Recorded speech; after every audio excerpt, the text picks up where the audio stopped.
Hello, আসসালামু আলাইকুম সবাইকে। কেমন আছেন সবাই? আলহামদুলিল্লাহ আমি অনেক ভালো আছি। তো আজকে একটা মাছ রান্না করব।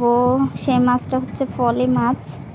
তো ফলি মাছ রান্না করব, পেঁয়াজ দিয়ে দিলাম গরম তেলের মধ্যে, আর কাঁচামরিচ ফালে দিয়ে দিলাম। এখন এগুলো একটু হয়ে আসলে টমেটো দিয়ে দিব, লবণ, হলুদের গুঁড়া, মরিচের গুঁড়া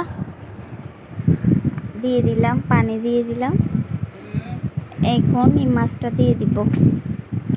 মাছটা অনেক ভালো লাগছে, মাছ থেকেও আমার কাছে ওই ইয়েটা বেশি ভালো লাগছে, মাছের যে ঝোলটা ওইটা অনেক স্বাদ লাগছে। এখন এই তো আমার মাছটা হয়ে গেছে। মাছটা হয়ে যাওয়ার পর, রান্না করার পর যে অপরিষ্কার থালা বাটি হয়েছে এগুলো ধুয়ে নিচ্ছি।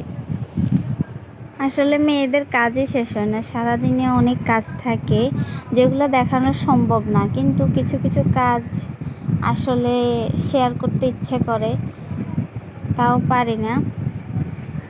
অনেক কাজ থাকে, অনেক ব্যস্ততার মাঝেও চাই মানে সবার সাথে সব কিছু শেয়ার করতে ভালো লাগে অনেক। তো এখন এই তো এগুলো পরিষ্কার করে নিয়েছি। পরিষ্কার করে নেওয়ার পর এখন গোসল করব, তারপর খাওয়া দাওয়া খাবো। তো সবাই আমার ভিডিও ভালো লাগলে লাইক কমেন্ট শেয়ার করবেন, পাশে থাকবেন। আমিও পাশে থাকবো ইনশাল্লাহ সবার। আসসালামু আলাইকুম, আল্লাহ হাফেজ, ভালো থাকবেন সবাই।